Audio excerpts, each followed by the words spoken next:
हे welcome back everybody. आप सभी का स्वागत है। आज के इस वीडियो में मैं आपसे बात करने वाला हूं बीए फर्स्ट ईयर के लिए साइकोलॉजी के एक बहुत ही खास टॉपिक के बारे में, जिसका नाम है अटेंशन। अटेंशन, जिसे हम ध्यान और अवधान भी कहते हैं। मनोविज्ञान में आप ध्यान रखिए, जब अटेंशन की बात करेंगे और आप हिंदी में अगर लिखे हैं तो आप अवधान शब्द का प्रयोग करें। तो आइए आज के हम इस बेहतरीन क्लास में समझेंगे कि अटेंशन क्या होता है, और आपके परीक्षाओं में अगर ऐसे प्रश्न पूछे जाते हैं तो आप इसे कैसे लिखेंगे, इसके बारे में ध्यान रखिए। आपके परीक्षाओं में जो बीए फर्स्ट ईयर के जो यूनिवर्सिटी एग्ज़ाम है वो आने वाले हैं, शुरू होने वाले हैं। तो आप समझिए कि छोटी छोटी चीज़ें हैं, वो क्या है, कैसे उनके आंसर देने हैं, इनके बारे में समझिए, अपने कॉन्सेप्ट क्लियर कीजिए। और आपको मालूम है कि आपके फर्स्ट ईयर की क्लास के लिए मैंने और भी कई सारे वीडियो बना दिए हैं, तो आप उसको देखिए और समझिए और परीक्षा में अच्छे से लिखिएगा।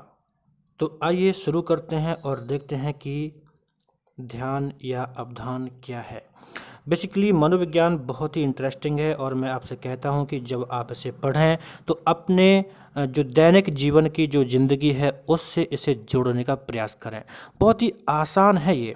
अगर आप सोचिए, आपसे कहा जाए अटेंशन क्या है ना, आप इसे कई बार अपनी दैनिक जीवन में यूज करते हैं। आप क्या बोलते हैं, अरे यार तुमने कहाँ ध्यान दिया था, तुम मेरी बात को क्यों नहीं सुन रहे थे, है ना।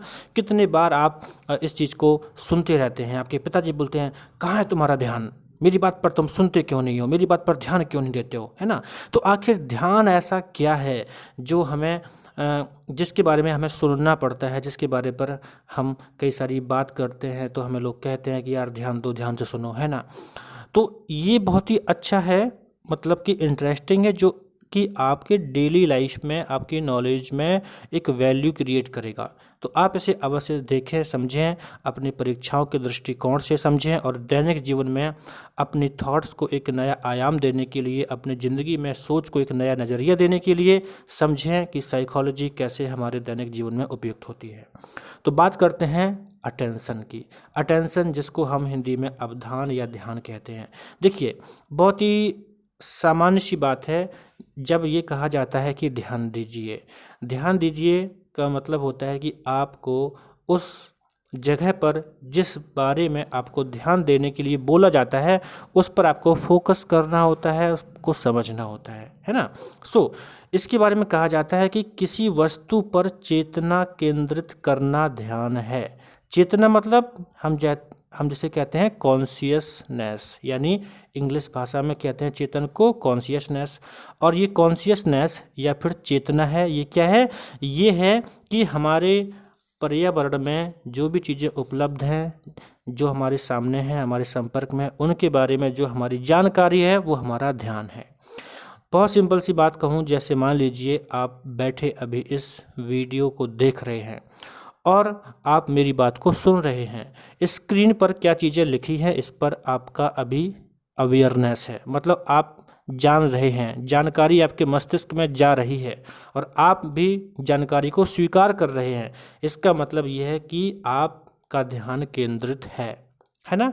और जस्ट एक क्षण के लिए सोचिए कि अगर वीडियो को देखते देखते आपके मित्र का कॉल आ जाए और आप कॉल को रिसीव कर लेते हैं, तो आपका ध्यान इस वीडियो में बताई गई बातों से हट जाता है और कहाँ पर पहुँच जाता है, आपका मित्र आपसे क्या बात कर रहा है ना। तो बेसिकली समझना है कि किसी वस्तु पर चेतना केंद्रित करना ध्यान है। आप सोचिए, आप जिस कमरे में बैठे हैं उस कमरे में आपके लिए बहुत सारी वस्तुएं हैं, लेकिन आपका ध्यान अभी इस वीडियो पर है, यानी आपकी कॉन्शियसनेस, आपकी चेतना अभी इस बात पर केंद्रित हो रही है कि मैं क्या कह रहा हूँ, है ना। लेकिन आपके बगल में रखी हुई किताबों से, आपके बगल में रखी हुई और वस्तुओं से आपको मतलब नहीं है। तो एक वस्तु पर, किसी वस्तु पर चेतना को केंद्रित करना ही क्या कहलाता है, ध्यान कहलाता है। मनोवैज्ञानिकों का कहना था कि ध्यान या अवधान एक मानसिक शक्ति है, लेकिन वर्तमान मनोवैज्ञानिकों ने यह स्पष्ट कर दिया कि ध्यान अथवा अवधान एक मानसिक शक्ति ही नहीं बल्कि एक मानसिक प्रक्रिया है। यस, ये बिल्कुल सही बात है कि एक समय तक ये मानते थे कि जो ध्यान है वो एक मानसिक शक्ति है, लेकिन बाद में ये पता चलता है कि ध्यान एक प्रक्रिया है है ना। आप सोचिए वास्तव में ध्यान एक प्रक्रिया है, क्योंकि आप ना चाहते हुए भी कभी कभी किसी चीज़ पर ध्यान देते हैं, है ना। आप ना चाहते हुए भी कभी कभी ध्यान को भटका देते हैं, है ना। आप सड़क पर जाते हैं तो आपका ध्यान होता है कि बाइक को मुझे कहाँ मोड़ना है, कहाँ टर्न करना है, कहाँ से लेफ्ट राइट करना है ना। और आप अगर नहीं आपके कॉन्शियसनेस में रहता है तो मतलब ध्यान भटक जाता है बोलते हैं, और हम आगे निकल जाते हैं रास्ते से, है ना। तो ये एक मानसिक प्रक्रिया है, इट्स अ मेंटल प्रोसेस। एक ऐसी मानसिक प्रक्रिया जिसमें कई सारी चीज़ें शामिल होती हैं, एक ऐसी मानसिक प्रक्रिया जिसमें अलग अलग चीज़ें हमारे ध्यान को भटकाती हैं, ध्यान को केंद्रित करती हैं और कई क्रियाएं भी करती हैं।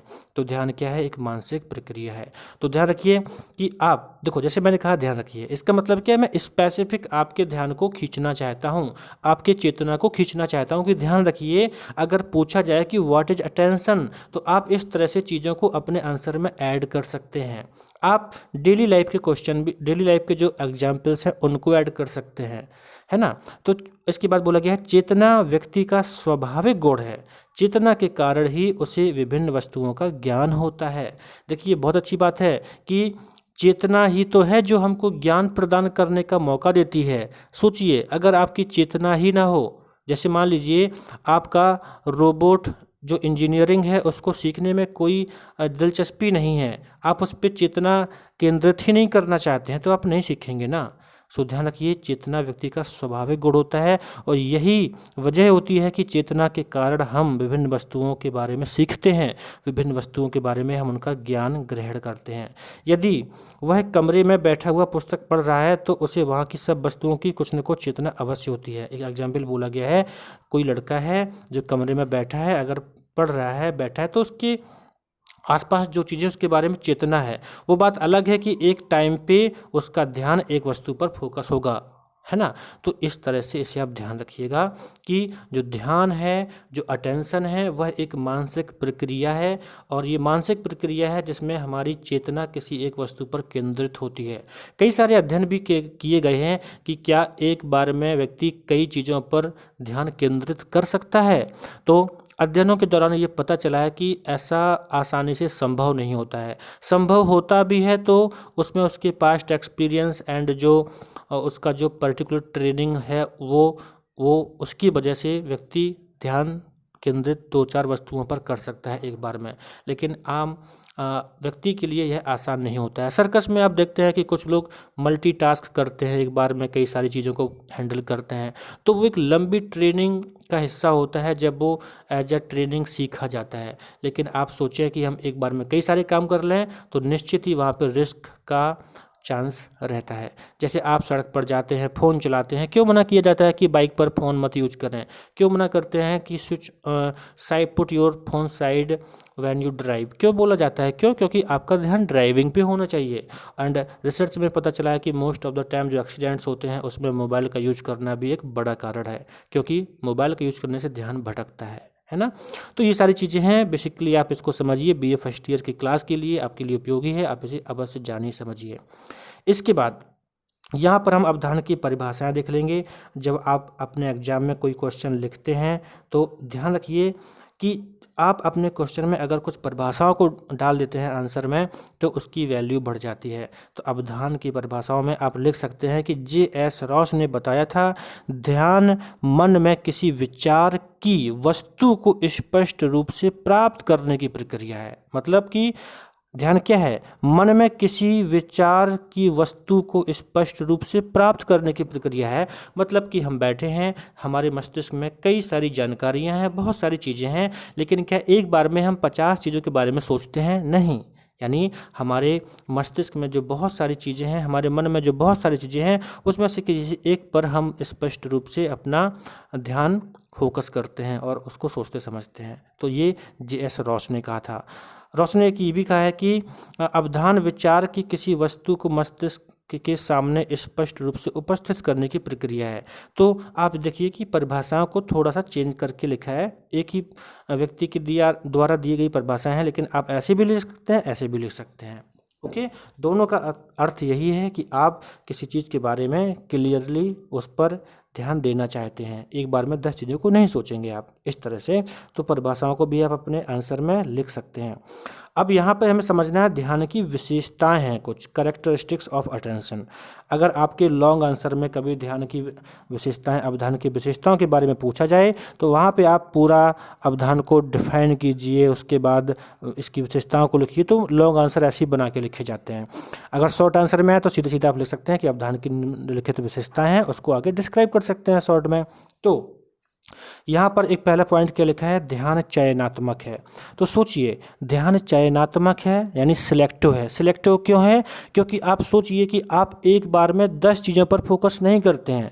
यानी जो आपके सामने वस्तुएं होती हैं, उन वस्तुओं की विशेषताएं होती हैं कि आप किस पर आप कैसे उसे अपने ध्यान में लाएंगे, कैसे। तो मतलब कि सिलेक्टिव है, हम 10 चीज़ों में अटेंशन नहीं देते हैं, हम पर्टिकुलर चीज़ों पे अटेंशन देते हैं। और हम किस चीज़ पर ध्यान देंगे, इसमें भी कई सारी कहानियाँ होती हैं। जब आगे आप स्टडी करेंगे, नेक्स्ट कक्षाओं में जाएंगे, तो आप और भी चीज़ों को अच्छे से समझ पाएंगे। इसमें हमारे पर्सनल एक्सपीरियंस, एनवायरनमेंट के जो स्टिमुलस, जो उद्दीपक हैं, और जो उद्दीपक की स्थिति क्या है, बहुत सारी चीज़ें हैं। तो आपको समझना है ध्यान कैसा होता है, ध्यान चयनात्मक होता है। दूसरा पॉइंट है, ध्यान में परिवर्तनशील प्रकृति होती है। मतलब ये सच है कि ध्यान एक बार कंसिस्टेंट नहीं रहता है, यानी परिवर्तन होता रहता है। सोचिए कि कई बार आप बुक को लेके बैठते हैं, पढ़ना चाहते हैं, लेकिन आप कुछ समय के बाद देखते हैं कि आपका ध्यान कहीं और चला गया। आपने किताब में अपना लेसन ख़त्म करना चाहता, लेकिन आप दोस्त के बारे में सोचने लगे, आप किसी घटना के बारे में सोचने लगे। तो ध्यान की प्रकृति कैसी होती है? परिवर्तनशील होती है। ध्यान के संज्ञानात्मक, भावनात्मक और रचनात्मक पहलू हैं। यानी ध्यान में कई सारी चीज़ें हैं, तो उसमें हमारे संज्ञान का भी रोल होता है, हमारी फीलिंग्स का रोल होता है, और जो क्रिएटिविटी है, इन चीज़ों का भी रोल होता है। संज्ञानात्मक का मतलब होता है हमारे थॉट प्रोसेस से, हमारे विचारों से, प्रोसेस है जो मेंटल प्रोसेस है, उसका मतलब होता है जो जिसे कहा जाता है संज्ञानात्मक। तो ध्यान में संज्ञानात्मक, भावनात्मक जैसी चीज़ें भी होती हैं। ध्यान की सीमा संकीर्ण है, उत्तेजना की स्पष्टता का ध्यान बढ़ाता है। तो यहाँ पर ये 2 पॉइंट हैं। पहले समझिए कि ध्यान की सीमा संकीर्ण है, मतलब संकीर्ण का मतलब नैरो इंग्लिश में कहते हैं, और संकीर्ण होने के मतलब है बहुत ही विस्तृत नहीं होता है, यानी एक समय में हम कम चीज़ों पर ध्यान दे सकते हैं। तो इसलिए बोला गया है कि ध्यान की सीमा कैसी है? संकीर्ण है। और उत्तेजना की स्पष्टता का ध्यान बढ़ाता है, मतलब हमारे सामने जो स्टिमुलस है, जो उद्दीपक है, उद्दीपक अगर बहुत ही क्लियर है, उसमें किस तरह की उत्तेजना है, उससे हमारा ध्यान बढ़ता है। सीधी सी बात है, जैसे आप होर्डिंग्स को मार्केट में लगा हुआ देखते हैं, तो जो होर्डिंग जितनी ज़्यादा क्लियर होती है, जितनी ज़्यादा कलरफुल होती है, उतना ही हमारा ध्यान उस पर जाता है। तो उत्तेजना की स्पष्टता क्या करती है? हमारे ध्यान को बढ़ाती है। ध्यान मोटर समायोजन की ज़रूरत है। देखिए यहाँ पर मोटर समायोजन की ज़रूरत है, इसमें जो मोटर शब्द लिखा है, तो मोटर शब्द को सुन के निश्चित ही आपके मन में कहीं ना कहीं किसी मोटर गाड़ी, या जो पानी निकालने वाली मोटर होती है, या कोई दूसरी इलेक्ट्रिक मोटर हो, उसी तरह से मन में आती है। लेकिन यहाँ पर मोटर शब्द का मतलब है कि जब हम ध्यान देते हैं तो हमारी बॉडी गति करती है, मतलब मूवमेंट करती है। जैसे सोचिए, जब आप ध्यान देते हैं तो क्या करते हैं? उस चीज़ को क्लियर तरीके से देखने के लिए आंखों को आप उस पर टिकाते हैं। जैसे कहा जाए, ध्यान से देखो कांटा कहाँ पर लग गया, तो आप ना आंखें पास में करके आंखों को एकदम पर्टिकुलर जगह पर फोकस करते हैं कि हाँ, यहाँ पर कुछ प्रॉब्लम है कि नहीं, है ना। तो ध्यान में जब ध्यान कहा जाता है अटेंशन, ध्यान देने की आवश्यकता, तो आप सतर्क हो जाते हैं, आपकी बॉडी एक अलग से नया तरीका ग्रहण कर लेती है एक्टिव होने का। तो ध्यान कैसा है?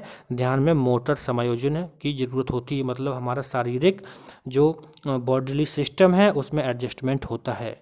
ध्यान व्यक्ति की मानसिक स्थिति और अन्य मनोवैज्ञानिक चरों पर भी निर्भर करता है ना। हमारी मानसिक स्थिति कैसी है? सीधी सी बात है कि अगर हम पड़े हुए हैं, हम बीमार हैं, और बाहर आइसक्रीम वाला आवाज़ कर रहा है, तो हम सोचेंगे क्या, मतलब ध्यान ही नहीं जाता है, खुद ही पहले से बीमार है तो मन नहीं करता कि मैं कुछ खाऊं, है ना। तो हमारी मानसिक स्थिति कैसी है, इवन हमारी फिजिकल कंडीशन कैसी है, और अलग कई सारे साइकोलॉजिकल वेरिएबल्स होते हैं, चर होते हैं, जिस पर हमारा ध्यान निर्भर करता है कि हम ध्यान वस्तु पर देंगे कि नहीं। इसके बाद नेक्स्ट पॉइंट है, वस्तुनिष्ठ परिणामों के साथ ध्यान व्यक्तिपरक और अमूर्त घटना है।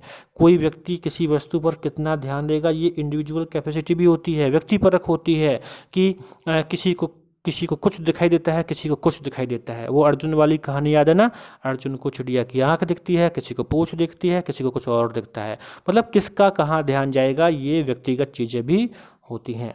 तो आप इसी तरह से ये सारे पॉइंट्स समझ लीजिए और अपने एग्जाम में लिख सकते हैं। यहाँ पे एक नेक्स्ट पॉइंट बताया गया है, ध्यान प्रक्रिया जागरूकता की घटना से निकटता से संबंधित है। यानी आपका ध्यान और आपकी जागरूकता दोनों का संबंध होता है। आप किसी चीज़ के बारे में कितने जागरूक हैं तो उससे आपका ध्यान प्रभावित होता है ना। जैसे मान लीजिए कि आप जा रहे हैं रास्ते में, आपको कोई मतलब ही नहीं है, लेकिन पहले से अगर आपको जानकारी है कि यहाँ पर ऐसा है वैसा है, तो आपका ध्यान पर्टिकुलर उस वस्तु पर जाएगा। तो ध्यान और जागरूकता में संबंध है। उत्तेजना के आधार पर ध्यान आकर्षक होने के साथ साथ प्रतिकारक भी होता है।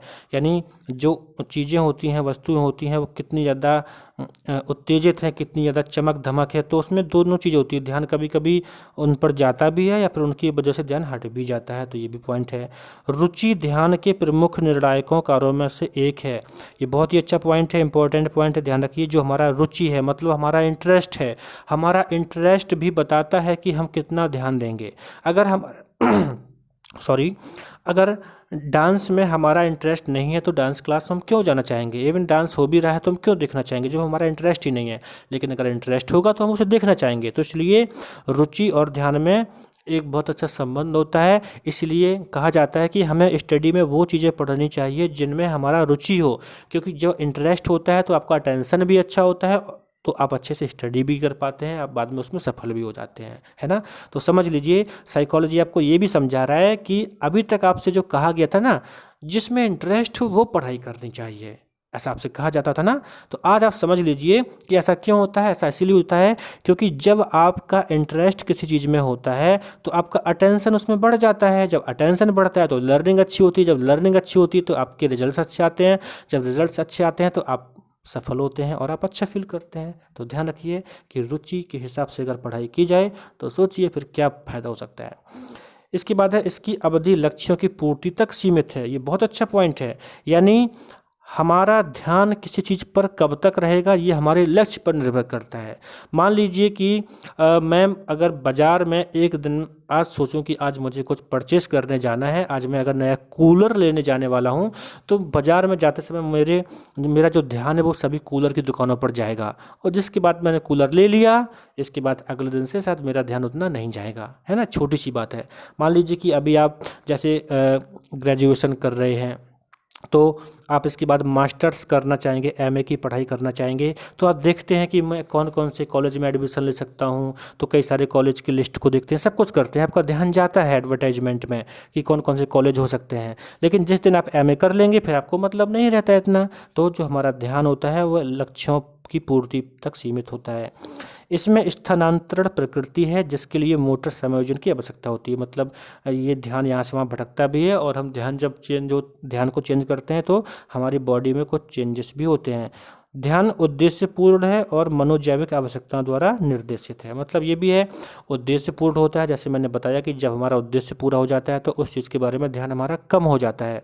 मनोजैविक आवश्यकताओं का मतलब ये है कि हमारी जो शारीरिक आवश्यकताएं हैं, फिजिकल नीड्स हैं, उसके द्वारा भी ध्यान हमारा कई बार चीज़ों को निर्देशित करता है, और बाद में जब वो चीज़ें पूरी हो जाती हैं तो वो खत्म हो जाता है। और ध्यान के 3 प्रमुख घटक हैं, संज्ञानात्मक, संरचनात्मक, भावात्मक। ये ध्यान रखिए।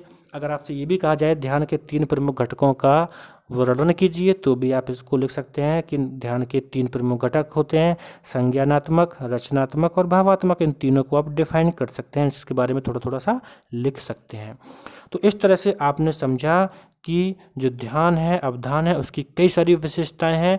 तो आप इसे अपने एग्जाम में अच्छे से यूज कीजिए और खुद ही सोचिए कि आज के दैनिक जीवन में आपका ध्यान कहाँ पर है। खुद ही सोचिए कि कौन कौन चीज़ें हैं जिन पर आप ज़्यादा ध्यान देते हैं, क्योंकि आपका ध्यान जो है वो आपके नॉलेज को इन्हेंस करता है, बढ़ाता है। और जब आप कंसिस्टेंट यानी लगातार किसी चीज़ पर ध्यान देते रहते हैं तो थॉट्स भी वैसे होने लगते हैं। तो अगर आप अभी अच्छे तरीके से अपनी स्टडी पर ध्यान देंगे या फिर किसी स्किल को डेवलप करने पर ध्यान देंगे तो लाइफ में फिर आप वैसे ही इंसान बन जाएंगे और आपके पास उसी तरह की ज़्यादा जानकारी हो जाएगी, उतनी ही नॉलेज हो जाएगी। तो ज़रूर ध्यान दीजिए कि आज के दैनिक जीवन में आपका ध्यान कहाँ रहता है। इसके बाद बात करते हैं ध्यान के प्रकार के बारे में। ये भी बहुत अच्छा है। ये 3 प्रकार के होते हैं, ऐच्छिक ध्यान, अनैच्छिक ध्यान और स्वाभाविक ध्यान। मैं आपसे हमेशा कहता हूँ कि शब्दावली पर ध्यान दीजिए। अगर कहा जाए कि ऐच्छिक ध्यान क्या है तो बहुत ही आसान है। ऐच्छिक का मतलब होता है इच्छा से, हमारी खुद की इच्छा से, जैसे इंग्लिश में कहते हैं वॉल्यूंटरी, ठीक है। सो ऐच्छिक ध्यान ऐसा ध्यान है जिसमें व्यक्ति की इच्छा होती है, ठीक। अनैच्छिक ध्यान मतलब जिसमें हमारी इच्छा नहीं होती है, उसे कहते हैं अनैच्छिक ध्यान। तो अनैच्छिक ध्यान में इच्छा की प्रधानता नहीं होती बल्कि वस्तु के गुण की प्रधानता होती है। जैसे मान लीजिए ऐच्छिक ध्यान का एग्जाम्पल कहूँ कि मैं आइसक्रीम खाना चाहता हूँ तो मैं आइसक्रीम की दुकान पर जाऊँ, ये हो गया ऐच्छिक ध्यान। अनैच्छिक ध्यान का मतलब है कि मैं आइसक्रीम नहीं खाना चाहता हूँ लेकिन फिर भी आइसक्रीम की जो होर्डिंग थी, जो बैनर था बड़ा सा, जो आइसक्रीम का बहुत ही अच्छा HD क्वालिटी का जब फोटो लगा हुआ है, वो मुझे अट्रैक्ट कर रहा है कि यार कितना टेस्टी होगा। जैसे ना पिज्ज़ा की दुकान पर देखो, पिज्ज़ा की दुकान के बाहर पिज्ज़ा की बेहतरीन टाइप के स्टिकर्स लगे होते हैं। क्यों? क्योंकि ना चाहते हुए भी, बिना आपके इच्छा के भी वो आपकी इच्छा को बना देते हैं, क्योंकि वो वस्तु के गुण की ऐसी प्रधानता दिखाई जाती है कि आप चाहते हैं यार क्या, चलो खाते हैं, है ना। तो इसको समझिए कि मार्केट कैसे मुँह खोले बैठा हुआ है कि आपके ध्यान को भटका के अपने मार्केट में अपनी चीज़ों को बेचना चाहता है। तो इन चीज़ों का ध्यान रखिए।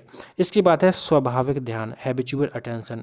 स्वाभाविक ध्यान में व्यक्ति का ध्यान किसी वस्तु की ओर आदत, प्रशिक्षण व अभ्यास के द्वारा चला जाता है ना। अगर आप ट्रेनिंग करके आए हैं किसी चीज़ के बारे में तो उससे संबंधित चीज़ों के बारे में आपका ध्यान जरूर चला जाएगा। आपकी हैबिट्स क्या है तो हैबिट्स के बेस पर भी ध्यान चला जाएगा। तो होता है ये हैबिचुअल अटेंशन।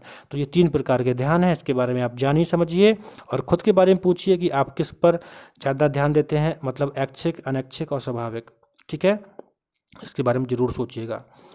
इसके बाद नेक्स्ट जो है इसमें हम आपसे बात करेंगे रुचि के बारे में। इंटरेस्ट है ना, अभी मैंने कहा ना इंटरेस्ट और ध्यान में बहुत अच्छा एक रिलेशन है। हम इंटरेस्टेड होते हैं तो हमारा ध्यान अपने आप जाता है। तो रुचि का अर्थ व परिभाषा समझेंगे। आपके परीक्षा में पूछा जाता है कि रुचि का अर्थ स्पष्ट कीजिए, रुचि की परिभाषा दीजिए, या फिर रुचि से आप क्या समझते हैं, ऐसे क्वेश्चन पूछे जाते हैं। तो यहाँ पर देखिए बोला गया है कि अवधान और रुचि का गहरा मेल है और दोनों ही विचार एक दूसरे की परिपूर्ति करते हैं, दोनों संबंधित हैं एक दूसरे से। जिन कार्यों में हम रुचि लेते हैं उन्हें करने में हमें सुख और संतोष मिलता है, आनंद की प्राप्ति होती है। ऐसे कार्यों को करने के लिए हम प्रेरित होते हैं और ध्यान लगाकर अथक रूप से उन्हें पूरा करते हैं। मतलब जिसमें हमारा इंटरेस्ट है उसमें हम अच्छे से कार्य को करना चाहते हैं। हम थक जाएंगे तब भी कहेंगे नहीं मुझे करना है, जब तक कि आप पूरा नहीं कर लेते हैं तब तक आप पूरा करते रहते हैं। वस्तुतः हम उन्हीं वस्तुओं या कार्यों की ओर उन्मुख होते हैं जो हमारे भीतर रुचि उत्पन्न करते हैं। मोस्टली क्या होता है, हम उन्हीं चीज़ों को करना चाहते हैं जिसमें हमारे इंटरेस्ट होते हैं। तो यहाँ पे देखिए कुछ विद्वानों के अनुसार बताया गया है, रुचि किसी उत्तेजना, वस्तु, व्यक्ति अथवा परिस्थिति की ओर आकर्षित होने की प्राकृतिक, जन्मजात या अर्जित प्रवृत्ति है। यानी हम किसी वस्तु की ओर किस तरह से आकर्षित होते हैं, उसमें हमारी जो व्यक्तिगत चीज़ें होती हैं, हमारी जो जन्मजात प्रवृत्तियाँ होती हैं, वो सब चीज़ें शामिल होती हैं। तो यहाँ कहा गया है लैटिन भाषा में रुचि शब्द का अर्थ है यह आवश्यक होती है। यानी जो लैटिन भाषा शब्द है तो उसमें इसका मतलब बताया गया कि इफ़ इट मैटर्स या फिर इट कंसर्न, मतलब कि जिससे आप जुड़े हों, जिससे संबंधित हो या जिसकी नीड है। दूसरे शब्दों में हमारे अंदर रुचि पैदा करने वाली वस्तु हमारे लिए आवश्यक होती है और हमसे संबंधित भी होती है। यानी कि हमारे अंदर रुचि पैदा करने वाली चीज़ें हैं तो हम वहाँ पर अपने आप ध्यान देते हैं। तो आप रुचि के बारे में ऐसा लिखिएगा कि ये कुछ चीज़ें हैं और इसके बाद रुचि की यहाँ कुछ परिभाषाएं भी आप अपने आंसर में लिख सकते हैं। जेम्स ड्राइवर ने कहा है कि रुचि अपने आप में ही एक गत्यात्मक वृत्ति है। मतलब गत्यात्मक मतलब गतिशील। आप अगर रुचि रखते हैं तो कैसे भी आप उस पर ध्यान जरूर देंगे। क्रो ने परिभाषा में बताया है, रुचि उस प्रेरक शक्ति को कहते हैं जो हमें किसी व्यक्ति, वस्तु अथवा क्रिया के प्रति ध्यान देने के लिए प्रेरित करती है। यानी अगर हमारी रुचि पेंटिंग करने में है तो हम पेंटिंग वाली चीज़ों पर अपने आप ही ध्यान देंगे। समझ गए ना। तो इस तरह से क्रो जेम्स ड्राइवर की परिभाषा भी आप अपने आंसर में लिख सकते हैं। इसके बाद यहाँ पर देखिए रुचि और अवधान में संबंध है, इसको समझते हैं। अवधान रुचि पर आधारित है, जो हमारा अटेंशन है वो रुचि पर आधारित भी होता है। कैसे? सामान्य रूप से व्यक्ति उन्हीं घटनाओं, पदार्थों या कार्यों पर ध्यान देता है जिनमें उसकी रुचि होती है। यदि किसी व्यक्ति की संगीत में गहरी रुचि है तो अन्य क्रियाओं में व्यस्त रहते हुए भी उसका ध्यान दूर से सुनाई पड़ रहे संगीत की ओर चला जाएगा, है ना। आप भी ये जानते हैं कि ऐसा होता है। अवधान रुचि को प्रभावित करता है, यानी जो हमारा अटेंशन है वो इसको, रुचि को प्रभावित करता है। कैसे? एक ओर यदि अवधान रुचि पर आधारित होता है तो दूसरी ओर, देखिए पहले क्या बोला कि अवधान रुचि पर आधारित भी है और अवधान रुचि को प्रभावित भी करता है। तो क्या बोला है? रुचि अवधान पर आधारित होती है, अर्थात अवधान रुचि को प्रभावित करता है। किसी वस्तु के प्रति ध्यान केंद्रित करने से उसके प्रति रुचि स्वतः बढ़ जाती है। मतलब देखिए मैं आपसे दो चीज़ें बोला। पहले मैंने बोला कि अवधान रुचि पर आधारित है, मतलब हमारा अवधान क्या होगा, वो रुचि हमारे इंटरेस्ट पर डिपेंड करता है। लेकिन अवधान रुचि को प्रभावित करता है कैसे? कि अगर हम किसी चीज़ पर ध्यान देते हैं तो हमारी रुचि बढ़ने लगती है, ऐसा भी होता है। तो दोनों चीज़ें हैं, आप ध्यान रखिएगा। इसके बाद साम्यवादी जो विचारधारा है वो ये बताती है कि रुचि और अवधान दोनों एक दूसरे पर आश्रित हैं। ये दोनों एक ही सिक्के के पहलू हैं और दोनों एक दूसरे को समान से प्रभावित करते हैं। जैसे मैं यहाँ पर लिखूँ इंटरेस्ट और यहाँ पर लिखा मैंने अटेंशन, तो कह सकते हैं कि इंटरेस्ट से हमारा ध्यान आकर्षित होता है और दूसरा कि अगर हम ध्यान देते रहें किसी चीज़ पर तो हमारा इंटरेस्ट भी डेवलप होने लगता है। तो दोनों चीज़ें संबंधित हैं। इसके बाद ध्यान रखिए अवधान की मुख्य सहायक दशाएं, ध्यान के कारण अथवा निर्धारक। तो ध्यान वाली बात यह है कि जो अवधान होता है उसकी दशाएं ये हैं कि कुछ तो बाहरी चीज़ें होती हैं, अवधान की बाह्य या वस्तुगत दशाएं होती हैं जिस पर हम अवधान देते हैं, ध्यान देते हैं। दूसरा होता है आंतरिक आत्मगत दशाएं भी होती हैं जिससे हम ध्यान देते हैं। तो दोनों को समझेंगे। ये लंबा वीडियो हुआ है लेकिन आपको इसमें पूरा समझने को मिल जाएगा। तो पहले हम समझेंगे कि अवधान की बाह्य या वस्तुगत दशाएं कैसी हैं। देखिए किसी वस्तु पर आपका कितना ध्यान जाएगा, किसी वस्तु पर आपका कितना ध्यान जाएगा उसमें बाह्य दशाएं भी होती हैं या वस्तुगत। बाह्य मतलब बाहरी और वस्तुगत का मतलब है कि उस वस्तु में ऐसी क्या क्वालिटी है जिस पर हम ध्यान देना चाहें। जैसे मान लीजिए कि बाहर कोई बढ़िया सी बाइक खड़ी है, मार्केट में नई बाइक आई चमचमाती हुई, तो उसमें अपनी वस्तु की क्वालिटी ऐसी है, यानी उस बाइक की क्वालिटी ऐसी है कि आप उस पर ध्यान देना चाहते हैं या ध्यान चला जाता है। तो यहाँ पर आप बहुत आसानी से ये समझेंगे कि हम क्यों बाहरी चीज़ों पर ध्यान देते हैं, क्यों बाहरी चीज़ों पर ध्यान चला जाता है, इसको समझिए। सो पहला पॉइंट क्या है? उत्तेजना का व्यवस्थित रूप। देखिए कोई वस्तु ऐसी जो अगर बहुत ही क्लियर है, बहुत ही स्पष्ट है, अपने आप में साफ सुथरी बढ़िया से व्यवस्थित है, तो निश्चित रूप से हमारा ध्यान वहाँ पे चला जाता है ना। जैसे मान लीजिए सिंपल बात कहूँ, अगर जैसे मतलब कूड़ा होता है, कूड़ा है ना, कूड़े को अगर फेंक दिया जाए सड़क पे तो हम तो कूड़ा समझ कर निकल जाते हैं, लेकिन अगर उसी कूड़े को किसी निश्चित डिजाइन में रख दिया जाए तो हम उस पर ध्यान देना चाहेंगे, मतलब उसको व्यवस्थित तरीके से सेट कर दिया जाए तो ध्यान देना चाहेंगे। इसलिए कहा गया है कि अनिश्चित एवं अस्पष्ट रूप वाली वस्तुओं की अपेक्षा निश्चित तथा व्यवस्थित रूप वाली आकार की और वस्तुएं हमारे ध्यान को जल्दी आकर्षित करती हैं। इसलिए कहा जाता है ना, जैसे आप सुपरमार्केट जाते हैं तो वहाँ पे चीज़ों को कितना अच्छे से रखा जाता है, क्यों?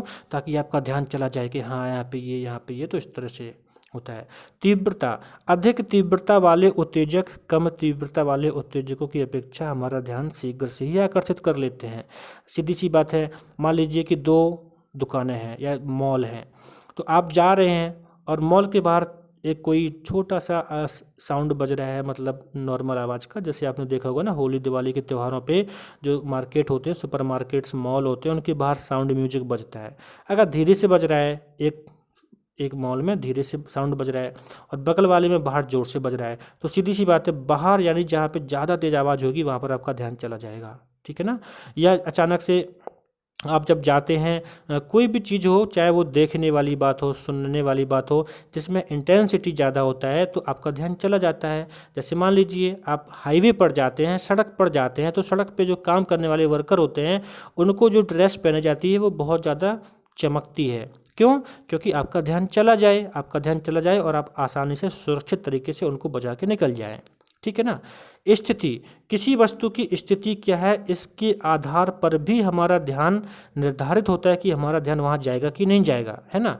कभी देखिए जो होर्डिंग्स होती हैं उनको ऐसी जगह पे लगाया जाता है जहाँ पे आपका ध्यान चला जाए, है ना।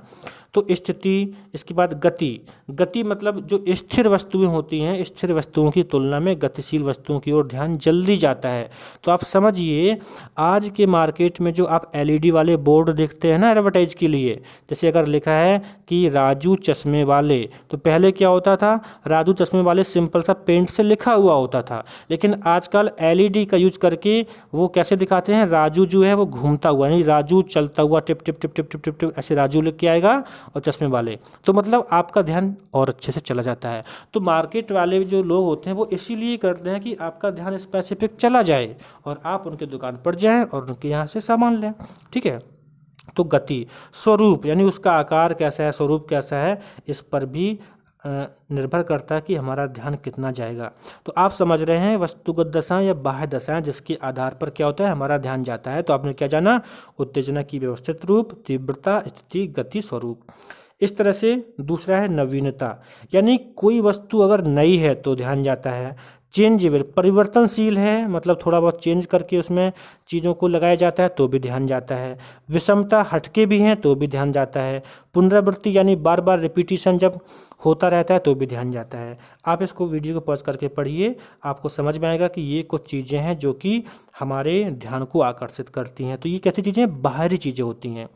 अब इसके बाद और एक बात बता दूं छोटी सी बात कि जो सुपरमार्केट के लोग हैं वो साइकोलॉजी का भयंकर तरीके से यूज़ करते हैं। सीधी सी बात है, वो जानते हैं कि अगर जो एडवर्टाइज है उसमें नवीनता लाई जाए, उसमें चेंजेबल लाई जाए, विषमता की जाए, पुनरावृत्ति यानी बार बार किया जाए, है ना, या फिर उनके साइज़ का आकार बढ़ाया जाए, साइज में गतिशीलता लाई जाए, जो मैं पहले बताया यहाँ पे ये चीज़ें। तो ये सब चीज़ों का यूज करके वो आपके ध्यान को खींचते हैं। आप देखते हैं यूट्यूब पर जोमेटो का ऐड 50 बार नहीं 1000 बार आपको दिखाया गया है। क्यों? क्योंकि आपका ध्यान चला जाए और आप जोमेटो से ही ऑर्डर करना शुरू करते हैं ताकि वो बिजनेस को बढ़ा लें। तो ये चीज़ें होती हैं। अब बात करता हूँ आंतरिक दशाओं के बारे में। आंतरिक दशाएं यानी हमारी इंटरनल, हमारा खुद का व्यक्तिगत रूप से इंटरनल कौन कौन सी दशाएं होती हैं जिसके आधार पर हम ध्यान केंद्रित करते हैं। तो पहला है मनोवृत्ति। प्रत्येक व्यक्ति के मन में एक वृत्ति होती है, यह अवधान की आंतरिक दशाओं में से एक महत्वपूर्ण दशा है। हम आपसे बात कर रहे हैं आंतरिक। तो अगर मेरी मनोवृत्ति किसी चीज़ के बारे में अच्छी है तो मैं उस पर अच्छे से ध्यान दूंगा, नहीं है तो नहीं दूंगा। संवेग, इमोशंस क्या हैं हमारे अंदर, इमोशंस के बेस पर भी हम क्या करते हैं, ध्यान देते हैं। और आप देखते हैं एडवर्टाइज में इमोशंस का यूज़ करके ही आपको ऐसा दिखाया जाता है जिसकी वजह से आप उस प्रोडक्ट के बारे में अच्छे से समझ जाते हैं या जुड़ जाते हैं। जिज्ञासा, कितनी क्यूरियोसिटी है किसी चीज़ के बारे में। जैसे आजकल एडवर्टाइजमेंट का एक अच्छा सा फंडा आ गया है। अच्छा सा फंडा क्या है कि पहले वो एडवर्टाइजमेंट करेंगे, उसमें कुछ भी नहीं बताएंगे कि ये एडवर्टाइज किसके बारे में है, बस उन्होंने कुछ चीज़ें डाल दी। आपके मन में चलता है कि यार ये था क्या, है ना। और जब जिज्ञासु हो जाते हैं तो 2-4-5 दिन में आपको बता देते हैं, तो आपके दिमाग में वो चीज़ें प्रिंट हो जाती हैं और आपका ध्यान उनके प्रोडक्ट पर जाने लगता है। तो समझिए कि किस तरह से साइकोलॉजी यूज होती है। अनुभव, आवश्यकताएं, हमारे अनुभव क्या हैं, हमारी नीड्स क्या हैं, उसके बेस पर हमारा ध्यान जाता है ना। अगर हमें कपड़े नहीं लेने हैं तो कपड़ों की दुकान से मतलब नहीं है, अगर लेने हैं तो मतलब होता है। उद्देश्य हमारे क्या है, अर्थ क्या है, मानसिक तत्परता क्या है, इन चीज़ों से भी हम पर्सनली किसी वस्तु पर ध्यान देते हैं। तो आपको ये सबको समझना है। वीडियो को पॉज करके एक बार खुद से पढ़ लीजिए, समझ लीजिए और परीक्षाओं में आप इसे अच्छे से लिखेंगे आप। धन्यवाद, आप मेरे साथ जुड़े रहें। आज मैं अटेंशन चैप्टर में जो भी खास चीज़ें थी उसको बताया हूँ, आप इसे पूरा देखे होंगे, समझे होंगे और इसे लाइक भी करें, मित्रों को शेयर करें और आप मेरे साथ जुड़े रहें और भी मनोविज्ञान को सीखने के लिए। धन्यवाद, मिलता हूँ आपसे अगले वीडियो में। प्लेलिस्ट को ज़रूर देखिएगा, सारे वीडियो आपको प्लेलिस्ट में मिल जाएंगे।